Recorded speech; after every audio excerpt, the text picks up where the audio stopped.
On today's video, we're going to talk about how you can use virtual events to sell your program and make 5 to 6 figures. Now, if you've been wondering and thinking, maybe I need to do an event, should I do a virtual event? Should I do a virtual summit? Should I do an enrollment event? Should it be in person? Should it be virtual? If you have all of these questions, you're at the right place. In this video, we're going to unpack this and I'm going to give you some tips and advice and you can run with it. Why should you listen to me? If you're new to this channel, welcome, hello. If you're not new, hi. I'm so happy that you're here. My name is Ana Andrea and I am an event producer by trade. I support experts, coaches, membership owners, course creators, experts, entrepreneurs in creating irresistible experiences online using virtual events and automation. So how can we use virtual events to sell your program? In this video, we're going to chat about the 5 steps that you need in order for you to have a virtual event that produces a profit of 5 or 6 figures. Results vary. I'm going to add a disclaimer here. If you don't follow the steps and if you don't have a program that's already been sold or that it's been proven that it sells, that it works, then this is not going to be the outcome that you're going to have. So disclaimer, results vary per person, per topic, per industry, per experience, per budget, per everything. Okay, so step number 1 is for you to have an offer. If you don't have an offer, if you don't have a program, then we cannot sell anything during the event. Okay, so we're gonna reverse engineer. First, we're gonna have the outcome, which is the program that you are selling, the sales offer. It has to be an irresistible offer. It has to provide an outcome for people. It can't be just something fluffy. People want implementation. They want help in achieving a goal. So create an offer that does that, okay? Once you have that offer, if you don't have that offer, create that offer. Now, once you have that offer, step number 2 is define your specific topic. So this topic is going to be the topic of the event. Before that, you already have to know what type of event you want to do depending on the goals that you want to achieve. So let's talk about enrollment virtual events. What are enrollment virtual events? They're a 3-day live virtual event. So that means that it's live to the public. Everybody's at the same time and the same place, and it's virtual. So the place is a software. It could be Zoom. That's my first recommendation. AirMeet, Google Meet, even on Microsoft Teams. But I'm going to die in the hill of Zoom. Zoom is the best one for an enrollment live virtual event. There's many reasons why, and I'm going to do a full video talking about why I recommend Zoom for virtual events, okay?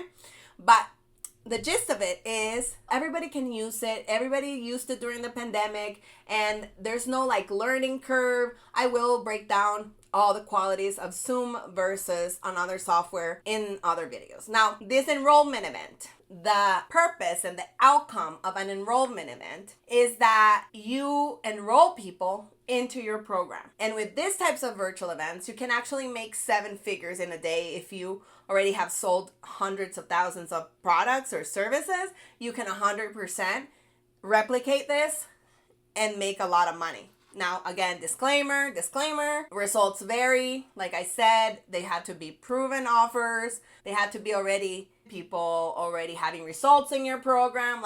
There's so many variables, okay?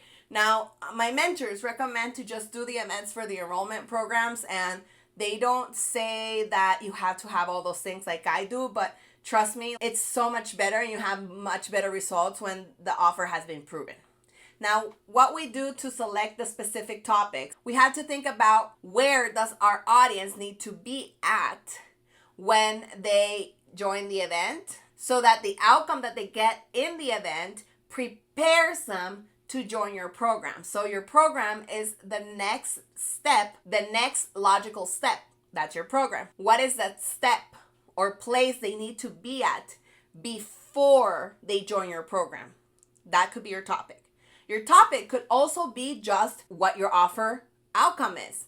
So for example, if you're building funnels and you are a web designer, but you're also a graphic designer, and you have all this experience and you have the titles, you went to university, you're an expert graphic designer, you could do a summit just about that. You can choose a topic that will prepare people so that when we build the funnels, they already have this knowledge.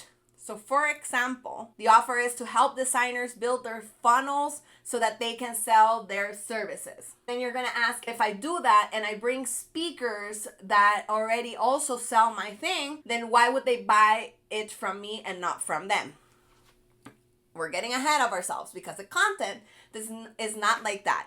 If we want them to create a funnel so that they look more professional and when they share their website, people are in awe, then we can create a summit about color theory inside of websites, or how to design a funnel, and we can bring in copywriters. We can bring everything in the proximity of what you need for a funnel. So for a funnel, you don't only need design experience, right? You need marketing experience. You need copywriting experience.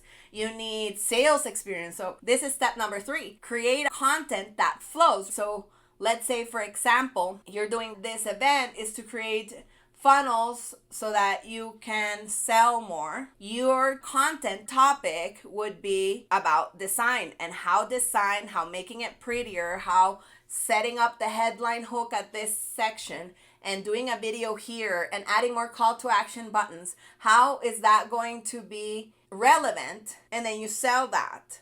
You sell your program on how to do that. But the summit speakers, the content flow adds up for that. So for you to build and design a funnel, you first need to have an offer. Same like events, right? So you bring an expert to talk about how to create your perfect offer. Then another person that comes and teaches how to create copywriting to sell that offer. Do you see how it adds up? And then the copywriter, that copy is going to go into the design. So then you can bring someone to explain how to create a video that helps you sell, so a VSL inside of your funnel based on the offer we created and then based on the copy that was created. You see how it adds up? And all of these pieces make a whole funnel. And then you come in with your session and you talk about, you can do one session, you can do 2 sessions, you can do 3 sessions inside of your own summit. 3, I think it's the max. 1 per day if you're going to do a 3-day summit. You could talk about 3 topics that are in part of your expertise and then sell your program. Now that brings me to step number 4. We have the offer, we have the topic defined with the outcome of what people are going to get by the end of the event. Then we have create the content flow. So we create content that flows, that adds up and builds up to each other so that people can get the outcome that they were promised with the topic that the event is about. The event topic, it's an event promise as well. This is super important. Whatever we promise, we have to deliver. I was once, I'm going to tell you a terrible story, in a speaker that's a multi-million-dollar speaker that partnered with another multi-million-dollar speaker. And they had this challenge, and the challenge was going to be all about branding. And I was so excited because I thought, oh, they're going to bring the best experts. It was a challenge/summit. So what they do is that they speak on each day, or they bring in a speaker to speak on that day. And I was like, oh my, this is going to be so exciting. This is going to be a great event. So I signed up. And during the event, they talked for 3 hours. They never said that it was going to take 3 hours every day. They said it was just going to be an hour. So first mistake. Second mistake. In the event topic and promise, they told us they were going to teach us how to build a brand, but not how to build a business that supports a brand. So what happened was that during the event, they were talking about how to build the business more than about actual branding. And how do I know this? Because I know a lot about creating a brand. It's not just the visual branding, which is the colors and the logos and the pretty things and the design, but it's the brand as in what is your brand personality, what is your mission, your vision, who you are, what are your morals, what are your non-negotiables. Like, there's so many things inside of branding that they never talked about. So for 5 days, they wasted 3 hours each day. So that's 3 times 5, 15. They wasted 3 hours for 5 days. That was 15 hours of people who stayed the whole event. I did not.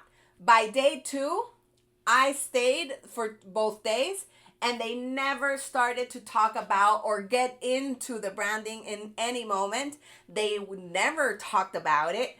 They never brought experts for that, and they only stayed about creating info products for your audience so that you can sell your programs and courses online, because it's the era of the info products. And I'm like, yeah, but that was not the event. That was not what the event promise was. That wasn't the topic. So you see how important it is? Even the big dogs are failing on this so much.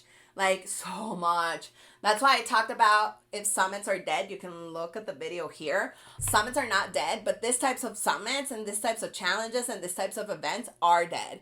We're going to have a specific topic that has a promise and an outcome. And with the content, we're going to create content that flows and provides that outcome for our people, so that we can make sales and get to those 5 figures and 6 figures and 7 figures with our event. So a 3-day enrollment event. In those 3 days, we're going to teach, there are 9 sessions. So you need 9 topics for the enrollment event so that you can have a sales strategy that is 5, 6, 7 figures, easy peasy, when your offer has been proved before. You also have more sessions than 9, but 9 are the content. If you're going to be doing a summit and not an enrollment event, then each of the sessions as well, they have to add up to each other. So in any case, they have to add up to each other. But in the summit case and conference case, we're bringing an expert on each topic. We're looking for specialists, because you're also a specialist. And this event is niche down. So let's get into tip number 4. Have a sales strategy in place. Now, if you don't have a sales strategy in place, you can have an offer, but if you don't have the strategy to sell that offer, it's not gonna sell. Ugh. So depending on your event, you either pitch during your event. So if it's an enrollment event, you pitch on day 2 in the afternoon. That's how it is. That's how it should be, because this model has been proven by my mentors, and they've worked with the big people in this industry, in a lot of industries. They've produced virtual events and in-person events, and it's the same structure for both. Doesn't matter where they are hosted. This is the formula. But if you're doing a summit, here's my formula.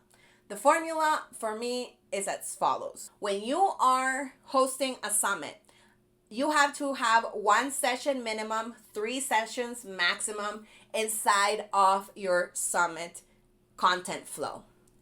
In each of the sessions, you make sure that you cut off from the fluff and you teach them something that they can take home, even if they don't buy your thing. Okay? Yes, even if they don't buy. Even if they don't buy. Because then people are going to talk good about you, and they're going to recommend you to friends, and you never know who they know. Trust me on this one. This can bring you referrals and raving fans. Now, in your summit session, you have to be very strategic about it. You could do 2 things.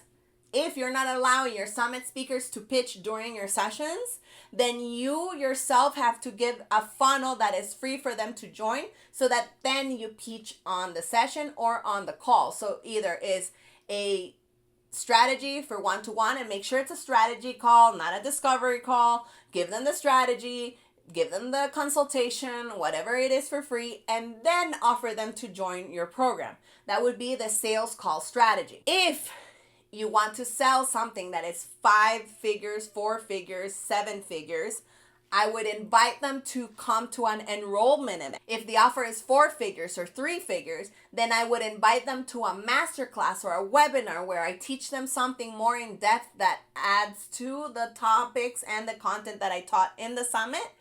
And I pitch them the program. That's the strategy that I would have in place in case of those 2 different types of events. For a challenge, same thing. If it's a 3-day challenge, you pitch on day 2. If it's a 5-day challenge, you pitch on day 2 or 3. That's up to you. You gotta ask for permission to your audience. But always have a strategy to make a pitch. And yes, this might sound salesy. And you might think, Anna, but I don't wanna be salesy. So I don't wanna be salesy. Then don't be salesy. If you're here, you're very serious about selling during your events and making sure that your audience receive an outcome for your virtual events so that you can make those 5, 6, and 7 figures.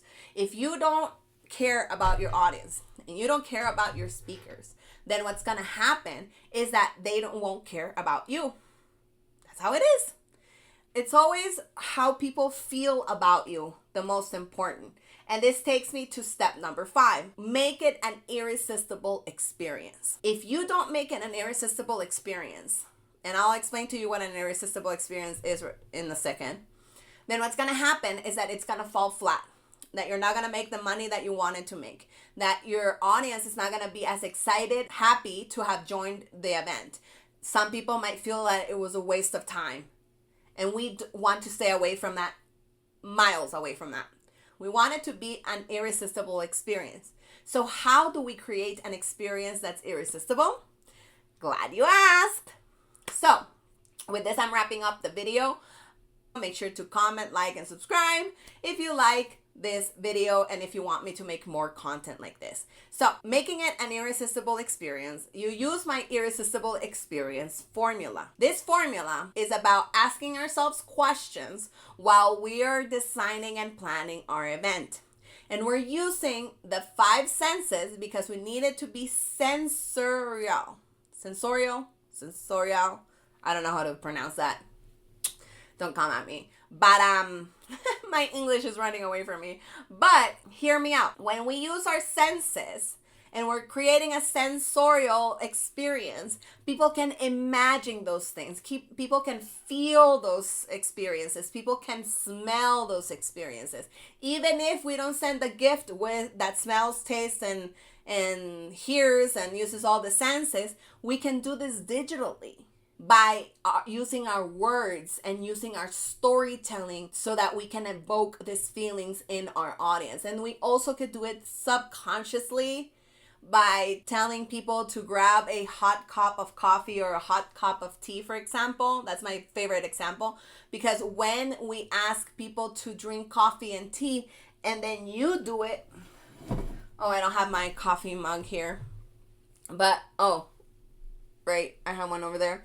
If we ask them to do that and then you do it with them too, it's like, okay, so let's chill. Let's start with chillness and not too emotional and not too high there. And what's going to happen subconsciously is that your audience is going to feel like you are a warm person because they're drinking something warm while you're drinking something warm. And then the subconscious is like, oh my, this is such a warm and loving person. Yes, that's a little bit of manipulation. I'm sorry. But sometimes we gotta do it. We gotta do it for their own good.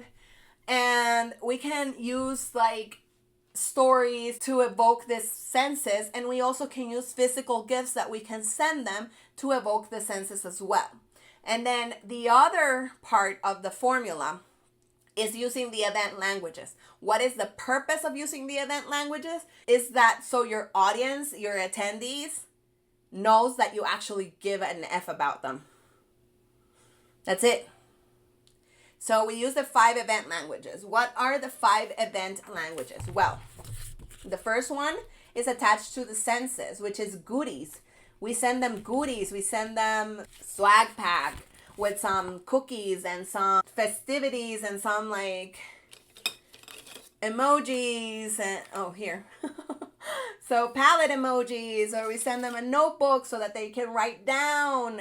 And this is all interconnected and it activates the senses. We also think about acts of service. And this is the part where we intentionally create experiences like a networking, like a panel, like a game that gives something to your audience. And when we create something for them, when we serve them, when we give to them, when we open our hearts, when we're of service, people are going to love, like, and trust us. So that's the second one. The third one is quality time. Gotta make sure that we are giving quality time. So not only with our sessions, we're not rambling like crazy people like I am here.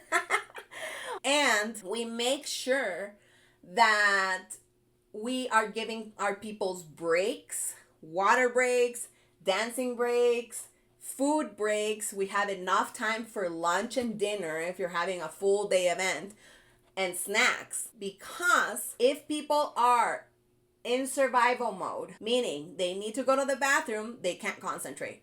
They need to eat because their stomach is growling, they won't concentrate and pay attention. And if they are tired and their bum hurts for sitting down, they're not gonna concentrate. So here in the quality time, we make sure that the schedule is human first, event second. Fourth language is words of impact. What was I saying before, right? We can evoke the five senses by using words that impact our audience with our storytelling. So the event languages and the five senses mix and connect with each other. We use words of impact. We edify our speakers. We edify our audience. We make sure that if we have an MC, a master ceremony, the master ceremony uses the right words at the right time. This is an art, not just a science, because we can't be passive aggressive. We can't be aggressive. We cannot be dismissive. We cannot be cold. We cannot be bitchy. Or maybe sometimes we can be. But when we're hosting an event, we don't want people to feel antagonized. We don't want people to feel awful. We don't want people to feel bad about themselves. We don't want people to basically feel like we don't care about them. Okay? And then the fifth event language is fun. It has to be fun. You have to add games. You gotta gamify it. To make it fun, what we do is we create games like scavenger hunts, bingos. We could do murder mystery games. We could do board games. We can create some type of Monopoly game. We can create our own games. We do card games. We do trivia. We do pop quizzes that bring a gift that actually encourages everybody to participate. We can also send in the goodies things that are fun. Fun for now, fun for the event, fun for later. That is the Irresistible Experience Formula. We implement that in our content. We implement that in our production. We implement that in our experience, in our design, in our funnels, in our automation. We implement in every single section of the design and the build it, so that when we're in our marketing as well, so that when we are marketing it and we're producing it, people actually are having fun. They're having a connection. They're having a transformation, and they're changing their lives. Because I know that if you're still listening to me, you want to build a movement, you want to leave a legacy, and you want to change lives. And as corny as that sounds, me too. So if you're ready to host your own virtual event, your virtual summit, your challenge, and you have no idea what to do, then you're in luck. Right now, I'm hosting the 2 Experience Challenge. In this challenge, I'm going to help you design your irresistible experience. We're going to go through all the core decisions. We're going to make the design, the plan, and we're going to implement the irresistible experience. Plus, you get a mini course inside of there and so much other things. Just go to 2 experience, the number 2, experience.com. I'll drop the link below. I will hope to see you there. I am hosting it every quarter for this year in 2025. If you're watching after 2025, check the page. It's probably still going on. We'll see. But for now, that's the challenge that you need to be at so that you can create these virtual events that fill out your programs. I'll see you in the next one. Comment, like, subscribe, and let me know what you think about virtual events and what topic you want me to talk about next. Alrighty, bye bye. God bless you.